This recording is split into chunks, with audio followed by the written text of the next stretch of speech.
حدیث شریف میں آتا ہے کہ اگر ابن آدم کے لیے ایک وادی سونے کی ہو جائے تو وہ یہ چاہے گا کہ دوسری وادی بھی سونے کی بھر کر مجھ کو مل جائے، ایک اور وادی مل جائے مجھ کو سونے کی۔ یعنی دنیا کے حریص کا کبھی پیٹ نہیں بھرتا، ہر وقت ہم لوگ دنیا کمانے میں، کھانے میں، پینے میں اور بیوی بچوں میں اسی وقت مشغول ہیں، انہی کاموں کے اندر مشغول ہیں، اور ہم کو فرصت نہیں ملتی اللہ کا ذکر کرنے کی۔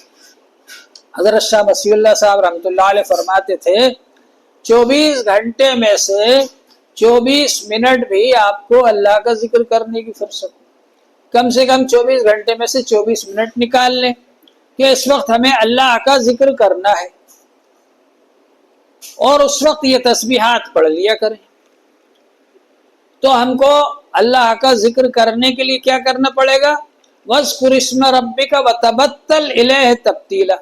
وہ سارے جو تعلقات ہیں، وہ جو مشغولیات ہیں، ان مشغولیات میں سے نکل کر ایک اللہ سے لو لگانا پڑے گی، ان سب سے منقطع ہو کر، ان سب سے تھوڑی دیر کے لیے تعلق چھوڑ کر اللہ کے تعلق جوڑنے کے لیے، اللہ سے تعلق جوڑنے کے لیے بیٹھنا پڑے گا، خالص طریقے پر، مخلص طریقے پر، کہ اس وقت بس اللہ کو ہی یاد کرنا ہے، کسی اور کو یاد نہیں کرنا۔ یہ ہے وَاذْكُرِ اسْمَ رَبِّكَ، اپنے رب کا نام یاد کیجئے، وَتَبَتَّلْ إِلَيْهِ تَبْتِيلًا، اور اس کی طرف ہی منقطع ہو جائیے، سب سے کٹ کر، سب سے ہٹ کر ایک اللہ سے تعلق جوڑیے۔ اب جب آدمی اس طرح سے اللہ تعالیٰ کا ذکر کرتا ہے تو اس سے بہت فائدہ ہوتا ہے، اللہ تبارک و تعالیٰ سے تعلق جڑتا ہے اس کا، اور اللہ تبارک و تعالیٰ ایسے بندے پر خاص توجہ فرماتے ہیں جو کہ اللہ جل شانہ کو یاد کرتا ہے۔ اللہ تبارک و تعالیٰ کا خاص فضل ہوتا ہے اس بندے کے اوپر۔ اور حدیث پاک میں آتا ہے کہ حضور پاک صلی اللہ علیہ وآلہ وسلم نے فرمایا، یہ حدیث قدسی ہے کہ اللہ جل شانہ نے فرمایا کہ من ذکرنی فی نفسہ ذکرتہ فی نفسی، جو اپنے دل میں مجھ کو یاد کرتا ہے میں بھی اس کو اپنے دل میں یاد کرتا ہوں۔ ومن ذکرنی فی ملئ ذکرتہ فی ملئ خیر منہ، اور جو شخص کے مجلس میں یاد کرتا ہے تو میں اس سے بہتر مجلس میں، یعنی فرشتوں کے سامنے اس کو یاد کرتا ہوں۔ اور اللہ کا ذکر کرتے کرتے پھر بندے کی زبان میں تاثیر پیدا ہو جاتی ہے، وہ اللہ کے ذکر سے تاثیر پیدا ہوتی ہے، اور اللہ کا نام جو ہے وہ اثر کیے بغیر نہیں رہتا، اللہ کے نام کا اثر ضرور ہوتا ہے۔ ایک بزرگ تھے شیخ ابو الحسن خرقانی رحمۃ اللہ علیہ، وہ بادشاہ کی مجلس میں بیٹھے ہوئے تھے، بادشاہ نے ان کو ہی بلایا، اور شیخ ابو علی سینا جو منطق کے، فلسفے کے، سائنس کے بہت بڑے امام ہیں، ان کی کتابوں سے لے کر اس سائنسدانوں نے بہت سی کتابیں چھاپ دی، تو شیخ ابو علی سینا بھی اس مجلس میں موجود تھے۔ تو جب شیخ ابو الحسن خرقانی نے زور دیا اس بات پر کہ اللہ کا ذکر کرنا چاہیے، اللہ کا نام لینا چاہیے، تو شیخ ابو علی سینا جو تھے وہ کہنے لگے کہ کیا فائدہ ہوگا اللہ کا نام لینے سے، اللہ کا ذکر کرنے سے کیا فائدہ ہوگا؟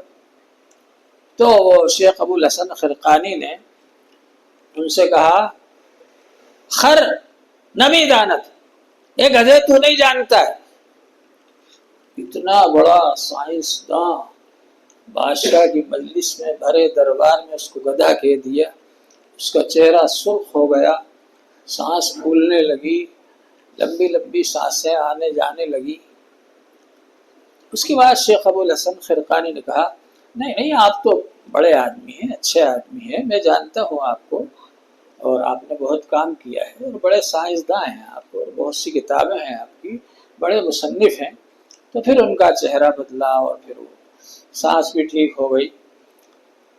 تو شیخ ابو الحسن خرقانی نے کہا کہ جو میرے الفاظ میں یہ اثر ہے کہ میں نے آپ کو گدھا کہہ دیا تو آپ کا چہرہ سرخ ہو گیا، اور آپ کا حال یہ ہو گیا کہ آپ غصے سے تمتمانے لگے اور سانس پھولنے لگی آپ کی، اور جب میں نے آپ کی تعریف کی تو وہ کیفیت آپ کی ختم ہو گئی اور آپ خوش ہو گئے۔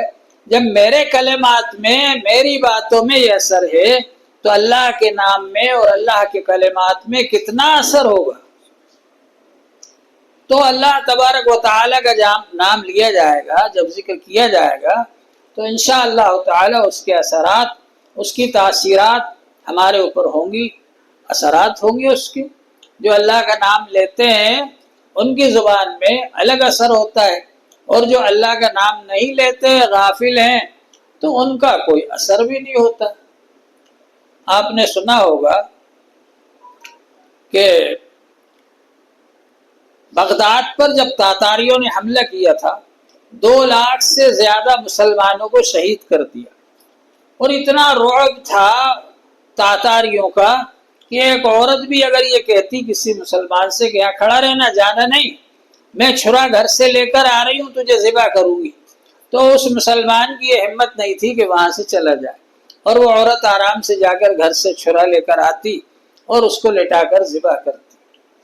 یہ حال ہو گیا بغداد کے اندر، جہاں کے برسوں مسلمانوں کی حکومت رہی، اور اس زمانے میں سیاہی سے کتابیں لکھی جاتی تھیں، قلم سے۔ جب وہ کتابوں کو، اتنی کتابیں تھیں کہ دریا میں ڈال دی گئی وہ کتابیں، تو کئی دنوں تک دریا کا پانی کالے رنگ میں بہتا رہا۔ ساری کتابوں کو ضائع کر دیا، مسلمانوں کو شہید کر دیا۔ اس زمانے میں اگر بادشاہ یا شہزادہ کسی گاؤں میں، کسی شہر میں چلا جاتا تھا تو مسلمان اس گاؤں کو چھوڑ کر اور اس شہر کو چھوڑ کر چلے جاتے تھے کہ بھائی اب یہاں یہ آ گیا، یہ ظلم کرے گا، اس لیے چلو یہاں سے نکل جاؤ۔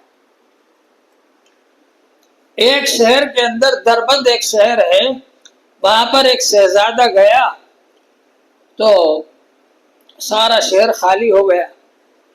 اس نے اپنے سپاہیوں سے پوچھا کوئی ہے تو نہیں اب مسلمان؟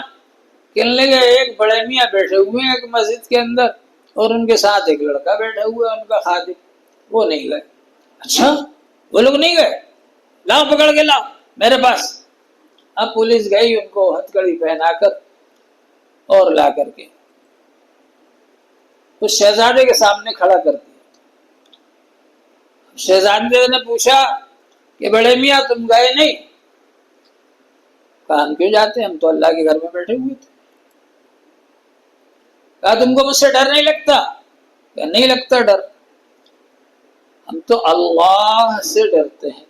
جب انہوں نے کہا اللہ سے ڈرتے ہیں تو ہتھکڑیاں جو پہنے ہوئے تھے وہ ٹوٹ کر گر گئیں۔ اب وہ شہزادہ سمجھ گیا کہ یہ عام آدمی نہیں ہے، تو ان سے کہا اچھا ٹھیک ہے آپ لوگ رہو، ہم آپ سے کچھ نہیں کہیں گے۔ وہ تھے شیخ احمد دربندی رحمت اللہ علیہ۔ شیخ احمد دربندی رحمت اللہ علیہ رہے وہاں پر۔ پھر وہ شہزادہ کچھ دنوں کے بعد ان سے آ کر مرید ہو گیا، اور پھر آہستہ آہستہ وہاں پر اسلام پھیلنا شروع ہوا، جس کو علامہ اقبال نے کہا ہے کہ پاسباں مل گئے کعبے کو صنم خانے سے، ہے عیاں یہ فتنہ تاتار کے افسانے سے۔ تاتاریوں کا جو فتنہ تھا اس کے افسانے سے یہ ظاہر ہے کہ پاسباں مل گئے کعبے کو صنم خانے سے۔ وہیں سے پھر ان کے گھرانے سے ہی اللہ تعالی نے اسلام کے ماننے والے اور اسلام کی حفاظت کرنے والے پیدا کر دیے۔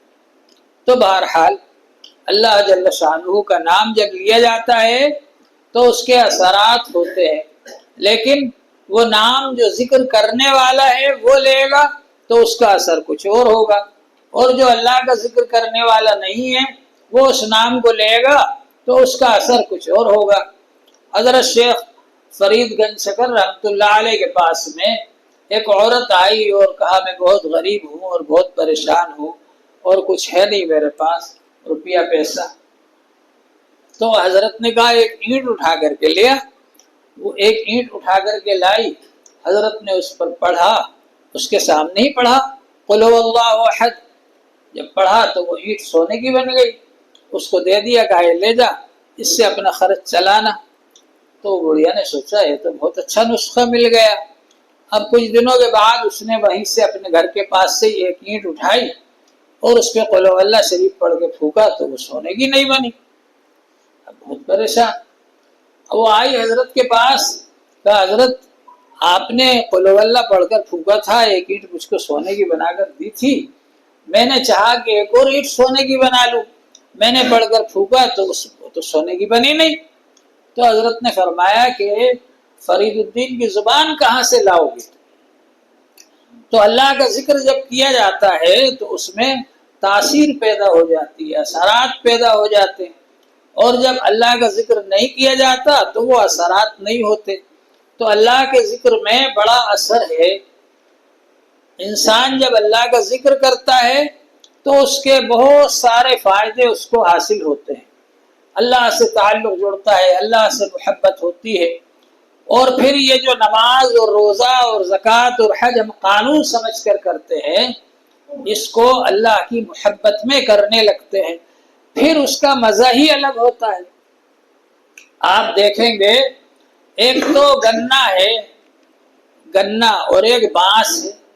گنا بھی ویسا ہی ہے جیسا کہ بانس ہے، لیکن بانس کو آپ توڑیے اور اس کو چوسیے، اس میں سے کچھ بھی نہیں نکلے گا، اور گنے کو آپ توڑیے اور اس کو چوسیے، اس میں سے میٹھا رس نکلے گا۔ تو ایسے ہی عام آدمی ہے اور ذکر کرنے والا ہے، ذکر کرنے والے کے اندر اللہ تعالی ذکر کا رس بھر دیتے ہیں، اللہ کی محبت، اللہ کی معرفت، اللہ کا نور انسان کے اندر آ جاتا ہے جب وہ ذکر کرتا ہے۔ تو جتنا زیادہ ذکر کریں گے اتنا ہی فائدہ ہوگا۔ اس کے لیے کم از کم یہ جو تسبیحات بتائی جاتی ہیں، ان تسبیحات کی ہم لوگ پابندی کرنے والے بن جائیں، پھر آہستہ آہستہ اور جو ذکر بتایا جائے گا اس کو کرنے والے بن جائیں۔ تو اسی طرح سے زینہ بزینہ ترقی کرتے کرتے انشاءاللہ تعالی ایک وقت وہ آئے گا کہ اللہ تبارک و تعالی ایسا بنا دیں گے کہ انسان جو کہے گا ویسا ہی ہو جائے گا۔ حضرت خواجہ فرید الدین گنج سکر رحمۃ اللہ علیہ بیٹھے ہوئے تھے، کچھ لوگ بہت ساری بوریاں شکر کی لے کر کے جا رہے تھے گاڑیوں میں بھر کر کے۔ حضرت نے پوچھا کہ کیا ہے اس میں؟ تو ان لوگوں نے کہا ارے بڑے میاں کائے کو پوچھ رہے ہیں؟ تو انہوں نے جلتے ہوئے کہہ دیا کہ ارے نمک ہے۔ اب جب گھر جا کے دیکھا تو نمک ہی تھا بوریوں میں، حالانکہ شکر بھرا تھا ان لوگوں۔ اب وہ لوگ آئے بیچارے، حضرت نے جب حضرت سے کہا کہ کیا ہے، حضرت نے پوچھا کیا ہے، انہوں نے کہا نمک ہے۔ تو انہوں نے کہا نمک ہوگا، تو نمک ہی ہو گیا۔ اب جب آئے واپس پھر پریشان ہو کر کے حضرت سے کہا کہ حضرت شکر تھی وہ، اور ہم نے آپ سے نمک کہہ دیا تو نمک ہو گیا، شکر تھی حالانکہ۔ تو انہوں نے کہا شکر ہوگی۔ اب جب جا کے دیکھا تو شکر ہو گئی۔ تو اللہ تبارک و تعالی ان بندوں کی زبان سے جو نکل جاتا ہے ویسا کر دیتے ہیں۔ گفتہ اللہ بود گرچہ از حلقوم عبداللہ بود، ان کی زبان سے جو نکل جاتا ہے اللہ تعالیٰ ویسا کر دیتے ہیں، حالانکہ وہ اللہ کی زبان سے نہیں نکلا، بندے کی زبان سے نکلا، لیکن وہ جو بندے کی زبان سے نکل جاتے ہیں اللہ تعالیٰ اس کو ویسے ہی کر دیتے ہیں۔ یہ تاثیر پیدا ہو جاتی ہے ذکر کرتے کرتے۔ تو ذکر جتنا زیادہ کیا جائے گا انشاءاللہ تعالی اتنا ہی اس کا فائدہ ہوگا، عبادات کی مٹھاس بھی محسوس ہوگی۔ حضرت مولانا رشید احمد گنگوئی رحمۃ اللہ علیہ سے کسی نے کہا کہ حضرت آپ اتنے بڑے عالم ہیں، اور حضرت حاجی امداد اللہ مہاجر مکی رحمۃ اللہ علیہ سے جا کر بیعت ہو گئے، ایسے کیوں کیا؟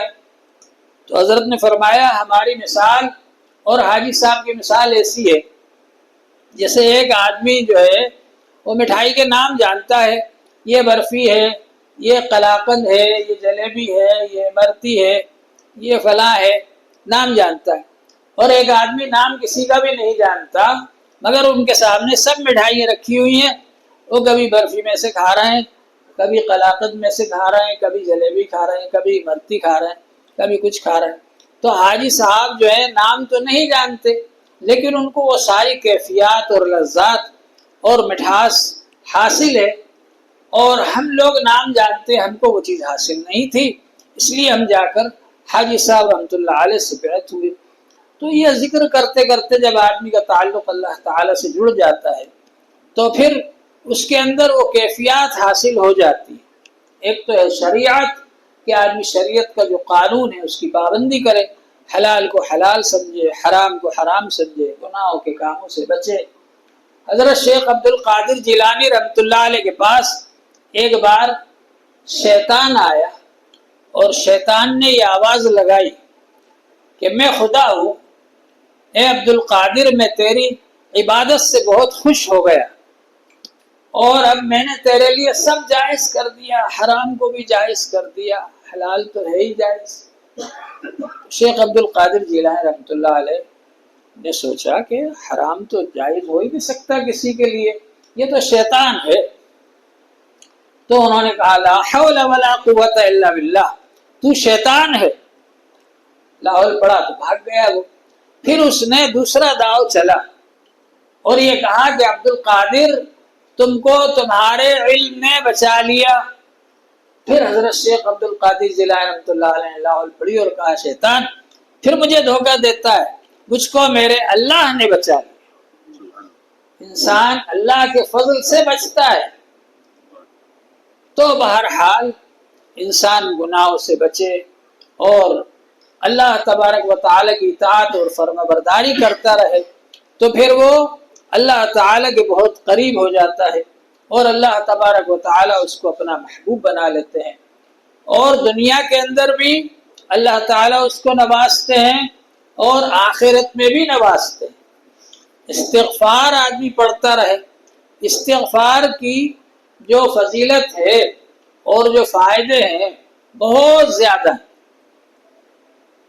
اللہ جل شانہ نے فرمایا فَقُلْتُ اسْتَغْفِرُوا رَبَّكُمْ إِنَّهُ كَانَ غَفَّارًا، میں نے کہا، نوح علیہ السلام نے کہا اپنی قوم سے استغفار کرو اپنے رب سے، وہ بہت زیادہ معاف کرنے والا ہے۔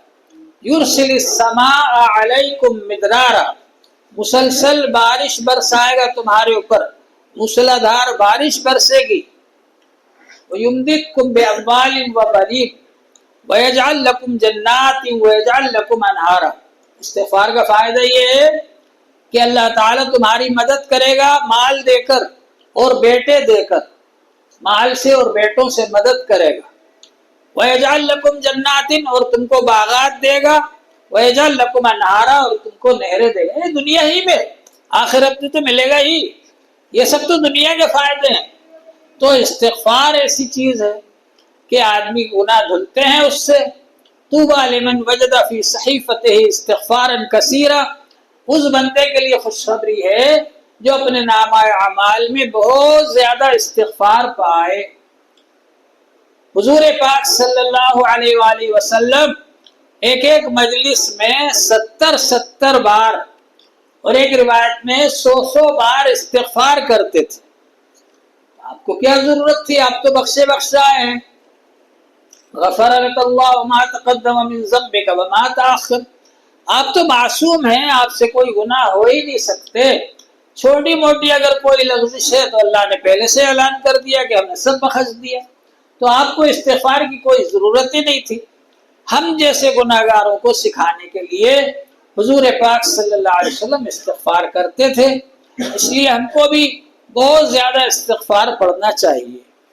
تسبیحات تو جو طریقہ بتاتے ہیں اس طریقے سے پڑھیں، البتہ استغفار کی کوئی تعداد مقرر نہیں، جتنا ہو سکے چلتے پھرتے استغفار پڑھتے رہیں۔ درود شریف کی کوئی تعداد مقرر نہیں، جتنا ہو سکے چلتے پھرتے درود شریف پڑھتے رہیں، اور کلمہ طیبہ یا تیسرا کلمہ اس کو بھی پڑھیں۔ یہ سب چیزیں ایسی ہیں کہ ان سے بہت فائدہ ہوتا ہے۔ اللہ جل شانہ ہم سب کو عمل کی توفیق عطا فرمائے۔ وآخر دعوانا ان الحمد للہ رب العالمین۔